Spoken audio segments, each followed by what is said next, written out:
Side खबरों के लिए सब्सक्राइब करें फ्लेम मीडिया और उसके बाद बेल आइकन को प्रेस करें ताकि सबसे पहले आपको मिले एक्सक्लूसिव खबरें।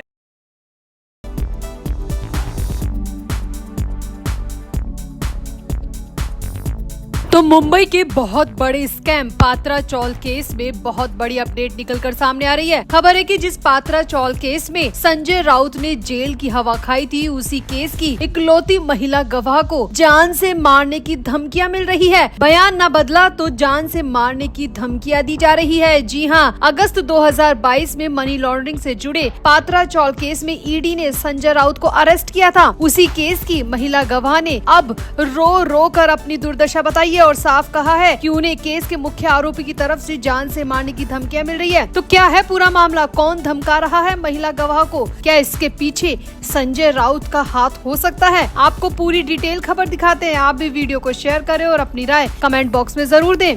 तो महाराष्ट्र के पात्रा चौल के रीडेवलपमेंट से जुड़े मनी लॉन्ड्रिंग मामले में एक महिला गवाह ने ईडी को पत्र लिखकर बहुत बड़ा आरोप लगाया है और कहा है कि जांच के दौरान दिए गए अपने बयानों को बदलने के लिए उसे धमकियां मिल रही है। इस मामले में शिवसेना यूबीटी सांसद संजय राउत भी आरोपियों में से एक है। महिला गवाह ने 28 अगस्त को ईडी के अतिरिक्त निदेशक अमित दुआ को ये पत्र लिखा था और अब इस पत्र को महिला ने सोशल मीडिया एक्स पर पोस्ट किया है। महिला ने इस पोस्ट में दावा किया है कि मैंने देश के सभी अधिकारियों को अपनी दुर्दशा बताई है, जो धमकियां मिल रही है उसके बारे में डिटेल में बताया है, लेकिन कहीं कोई कार्रवाई नहीं की गई, कोई जांच नहीं की गई, कोई प्राथमिकी नहीं की गई। क्यों? मेरे मरने के बाद न्याय देने का कोई मतलब नहीं होगा। मुझे लगातार धमकाया जा रहा है। मैं और मेरा परिवार डर के साये में है। मेरा घर से निकलना भी मुश्किल हो गया है, लेकिन किसी ने भी इस मामले में जाँच नहीं की, किसी ने भी मेरी प्राथमिकी दर्ज नहीं की। महिला गवाह ने पत्र में आगे कहा कि मैं ईडी के संज्ञान में लाना चाहती हूं कि इस मामले में आरोपी और उसके गुंडे लगातार मुझे और मेरे परिवार को और इस केस से जुड़े अन्य लोगों को धमका रहे हैं, बयान बदलने के लिए दबाव डाल रहे हैं। मुझे लगातार धमकाया जा रहा है और जांच के दौरान दिए गए मेरे बयान को बदलने के लिए मुझे प्रेशराइज किया जा रहा है। मुझे अलग अलग तरह से धमकियां दी जा रही है।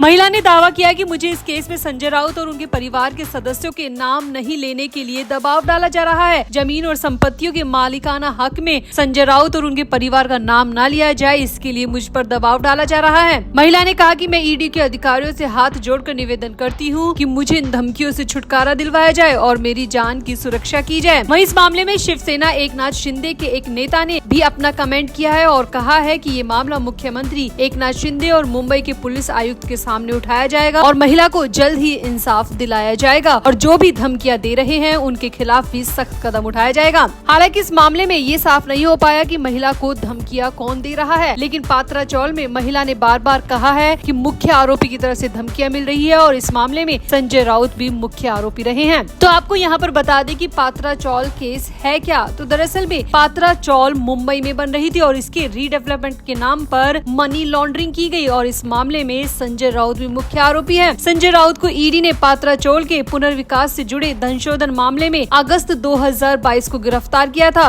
उन्हें इसके बाद 3 महीने जेल में रहना पड़ा और 9 नवंबर 2022 को जमानत मिली थी। इस मामले में इसी महिला गवाह ने पिछले साल भी मुंबई पुलिस से शिकायत की थी और धमकी भरे पत्र मिलने की बात कही थी और दबाव डालने की बात कही थी कि वो अदालत में गवाही न दे। और अब एक बार फिर से महिला गवाह सामने आई है और महिला ने एक बार फिर से धमकियां मिलने की बात कही है, जो कि अपने आप में बेहद हैरानी भरा मामला है। तो आपको क्या लगता है, महिला गवाह को कौन धमकियां दे रहा है? आखिर कौन महिला पर बयान बदलने का दबाव डाल रहा है? आपकी क्या राय है? आप भी कमेंट बॉक्स में जरूर बताएं और वीडियो को भी शेयर करें।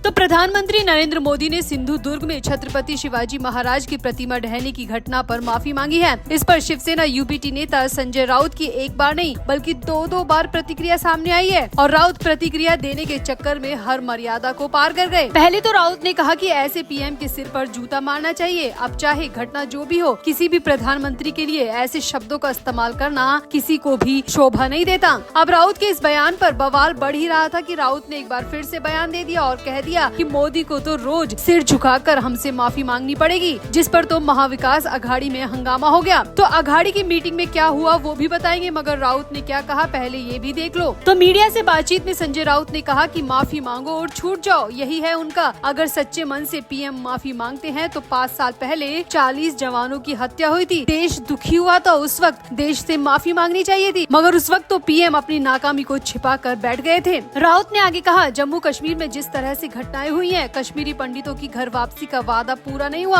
आपने इतना झूठ बोला तो आपको हर दिन माफी मांगनी चाहिए, लेकिन आप भूल रहे हैं कि ये महाराष्ट्र है और ये किसी को आसानी से माफ नहीं करता। ऐसी माफी मांगने वालों के सिर पर तो महाराष्ट्र की जनता जूता मारती है। वहीं संजय राउत ने आगे कहा कि पीएम नरेंद्र मोदी को मुंबई की जनता ने काला झंडा दिखाकर स्वागत किया है, जो बताता है कि मोदी से मुंबई की जनता कितनी नाराज है। राउत ने कहा कि माफी मांगकर जाने नहीं देंगे। शिवाजी महाराज की प्रतिमा जिस तरह गिरकर चकनाचूर हुई है, मोदी को भी उसी तरह चकनाचूर करके दम लेंगे। आपको बता दें कि सिंधुदुर्ग की घटना के बाद पीएम मोदी ने कहा था कि मैं आज सिर झुकाकर मेरे आराध्य देव छत्रपति शिवाजी महाराज के चरणों में मस्तक रखकर माफी मांगता हूं, और राउत का बयान मोदी की इसी माफी के बाद में आया है। अब शिवाजी महाराज की प्रतिमा गिरना एक घटना है या मिलावटी सामान और करप्शन करने वालों की साजिश है, मगर इस बात पर पीएम मोदी के जूता मारने के लिए कहना एमवीए के नेताओं को भी रास नहीं आ रहा। एमवीए के नेताओं का कहना है कि हम भले ही विपक्षी पार्टी है, मगर फिर भी प्रधानमंत्री की मर्यादा के लिए हम शब्दों के चयन का पूरा ध्यान रखते हैं। एमवीए के नेताओं का कहना है कि प्रधानमंत्री के लिए इस तरह के शब्दों का इस्तेमाल संजय राउत जैसे सीनियर लीडर को शोभा नहीं देता। अब खबरों की माने तो राउत के बयान के बाद मातोश्री में अघाड़ी की मीटिंग भी हुई, जिसमें शरद पवार और कांग्रेस के नाना पटोले के साथ कई बड़े नेता शामिल हुए। मीटिंग में संजय राउत को अपने बयान के लिए फटकार पड़ी और एमवीए के लीडर तो इतने ज्यादा नाराज हो गए कि उन्होंने राउत को मीटिंग से ही बाहर निकाल दिया। ये सब उद्धव ठाकरे के सामने हुआ और उद्धव ने भी राउत को नहीं रोका, यानी उद्धव भी राउत के बयान से बिल्कुल भी खुश नहीं है। तो आपका संजय राउत के इस बयान पर क्या कहना है? क्या प्रधानमंत्री के लिए ऐसे शब्दों का इस्तेमाल करना वाकई में संजय राउत को शोभा देता है? आप भी अपनी राय कमेंट बॉक्स में जरूर दें और वीडियो को भी शेयर करें।